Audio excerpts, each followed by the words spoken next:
বলি বাজার থেকে যদি লো আটি কত পড়বো? 20 টাকা হইতো না ভাই খাটি। আর এখান থেকে কত করে লইছো আটি? 5 টাকা করে। আসসালামু আলাইকুম, সবাই কি তাহর রাসুন্নিবালা। আমরা আইছি শ্রীমঙ্গল মির্জাপুর বাজার টাটকা সবজি কিনাত। আসলে পিওর অথেন্টিক সবজি খাইতে হইলে অবশ্যই গ্রাম অঞ্চলের বাজার থেকে কিনতে হইবা। আর এটা কত?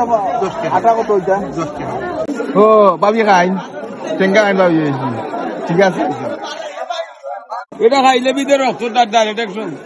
তো আমরা মির্জাপুর বাজার সম্পূর্ণ ঘুরিয়া দেখলাম। এখানে একটা জিনিস দেখলাম যে এখানের সবজি বা মাছ আনা যেটাই আছে সব তার দামই কম আছে তুলনামূলক আমরার মৌলভী বাজার থাকি।